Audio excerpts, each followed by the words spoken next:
What's up everybody, Ian here with Miller Garage. Today we continue our 1976 Airstream Sovereign renovation project. And today I'm going to show you how to replace a piece of aluminum on the exterior to replace a whole panel. So we're going to be replacing this panel here, which is right by the front door, for a number of reasons. For one, it has a couple dents in it right here. They didn't want to come out, and then it's got some scratches, as well as it had a bracket that was riveted right here, and then it had another dealer badge right here. Additionally, it was just kind of scratched up in quite a bit of spots. There's a real deep scratch right here, and then some other scratches. So I just opted to replace the panel. You know, a piece of aluminum is not very expensive. I think the piece I'm using ends up being around 20 or 30 bucks, so not really a big deal. All right, so we got the panel out, and I got all of the stuff off of it, all those brackets and just little random things that were on it, and rivets, so that we can have a flat surface to lay down. So from here, we're gonna grab the other piece of aluminum and put it down on a nice soft surface. I got it on a piece of paper so we don't scratch the front side of the aluminum, and we're going to lay this on the back side to use as a template to trace it. Let's get one other thing that was wrong with this one is, I don't know if you can see it here, but where they had the holes for the stack windows, they didn't cut them quite right, so it's kind of like half drilled through, and it was leaking on the back side. I can see spots where the water was coming down. So we're going to fix that problem by clearancing it enough to where it actually, you know, is drilled into the aluminum and the rivets are grabbing it properly. So now I've already scribed this piece, so I'm just going to kind of describe what I did. I put them down on there and then I clamped it in place. I just lined this up at the edge, so I only had to cut essentially two sides of it, and then I just used a metal scribe to scribe the outline, and then I'm putting just points in the middle of where the holes are, because I'm going to drill them with a much smaller drill bit, get it in place, and then drill them out the rest of the way so that I can get the drill perfectly lined up, the drill hole perfectly lined up with the pre-existing holes on the trailer itself. If I drill them now, there's a good possibility they won't quite line up right. So I have it all scribed, and I use a metal scribe instead of like a Sharpie because you get a lot more accurate line. So we got this thing all set up and scribed, so the next step is going to just be to cut it out and put the holes in it using that smaller drill bit.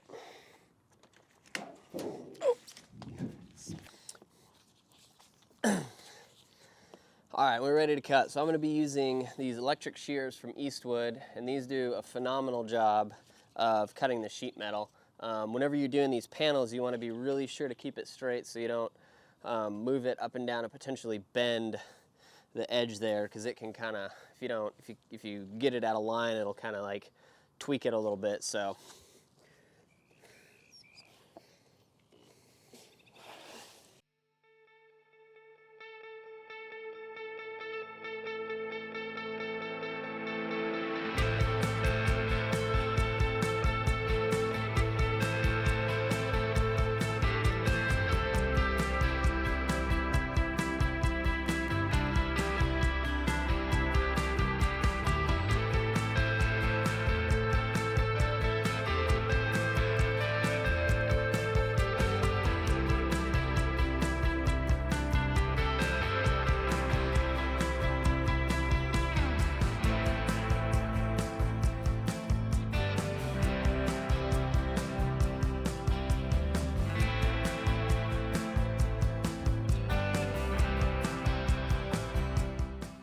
So we got our piece cut out.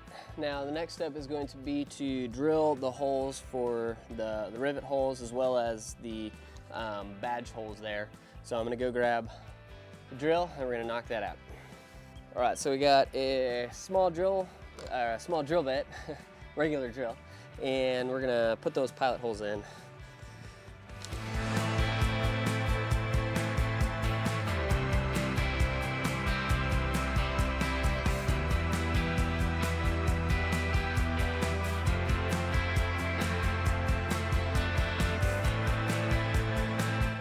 So here is the finished panel. So it is now ready to go back in. I have to finish cleaning up some of the caulking and sealant on the back side of this, and just get the surface all prepped and clean. And then from there, we're gonna be ready to rivet it back in. All right, so we got the panel cut out, we got it drilled, and now we're going to do a little test fitting just to see, make sure everything lines up good and it all fits right. So I'm gonna put it into place and then probably drill a few more holes.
All right, so I'm just gonna, in a couple of the corners where it's gonna pivot, I'm gonna put some Clecos in so that we can get it to stay there, and then I'll position it here and we'll kind of adjust it accordingly.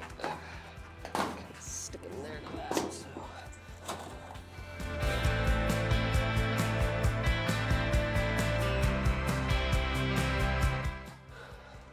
Fits in there pretty good. All of the all the pieces line up well, so I'm happy with how that turned out. I'm gonna just start drilling the holes, getting everything placed, and then once I get it fitted up well, I already have the butyl tape on the door frame whenever I installed the door frame, but I'm gonna run just a bead of the Trempro 635 on the back side of this. With these, they don't have any normally any sealant in there, but I'm gonna put a little bit of that, and then it's usually used to seal the heck out of the backside. So we're gonna finish drilling these out and then just get it riveted in there.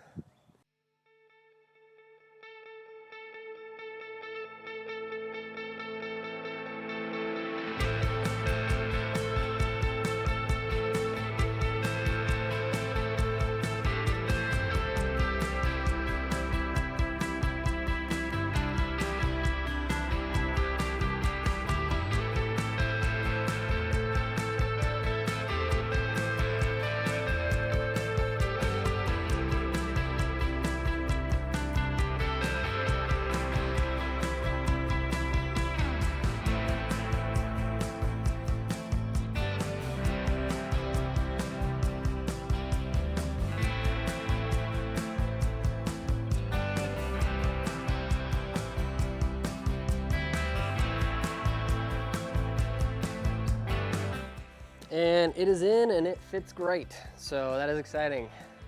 So far I've probably spent, I mean obviously whenever I'm recording it usually takes me a little bit longer to get through stuff, but it's probably taken me about an hour and a half to do this, so it's really not that terribly difficult or time consuming of a thing. So instead of spending a ton of money to have somebody else do it, you know, this is something that you technically can tackle at home. Now obviously having your shell and everything, your interior all disassembled makes things a lot easier. If you have all the interior in it, you can technically still do this. You just use the Olympic rivets instead. It's a little bit more tricky because then you have to kind of like make sure all the insulation stays in and all that good stuff. So I'm gonna pull these these Clecos in sections, put some caulking back there, some of the Trempro 365, and then or 635, whatever it is, and And then we're gonna get to riveting this. And then it'll be back together. We're gonna put the window in and have to drill the holes for that as well. And then get that in there sealed up, and then we'll get everything polished to match the rest of the trailer. I hadn't finished polishing in here just because this section's been so, disassembled and flimsy. I didn't want to mess up any of these pieces by trying to polish. So we're gonna get the window in and this piece in, and then we're gonna hit that with the polishing. So it's all gonna look amazing.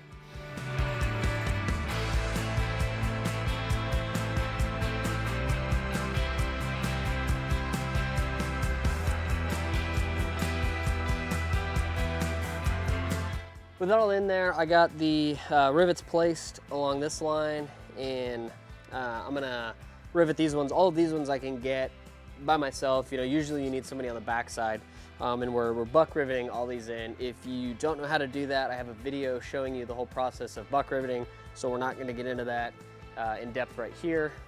So we're just gonna go and knock out this side, and I might be able to get this rib right here, and I don't think I'm gonna be able to get all those over there, but I can at least get these by myself, and then I actually have a friend who's coming over later today, and we'll knock the rest of it all out.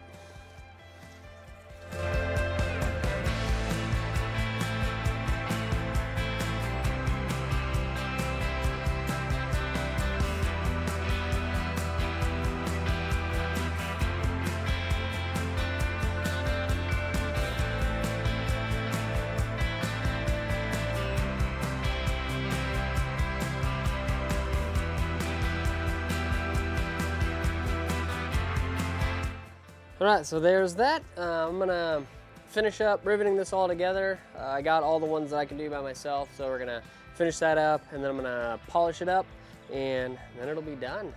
So far, I mean, it's looking pretty good. It's going in there. Like I said, everything fits great. So I'm happy with how this panel replacement is coming along. So the panel is in, got all riveted up, and I've started to polish it some. I'm gonna wait and finish polishing the rest of it until I get this window in, and probably once I get the shell back on the frame. So as you can see, it's not terribly difficult, and it makes a big difference whenever you have some panels that are damaged, just to go ahead and replace them, especially whenever you have the shell all the way off. For me, I just think it's a no-brainer. So thank you so much for watching. I'd love it if you would subscribe to our channel. We have more Airstream content coming up, as well as a bunch of other stuff. Like the video, leave a comment. You can also follow us on some of our social networks below. And I hope this helped you, and we will see you next week.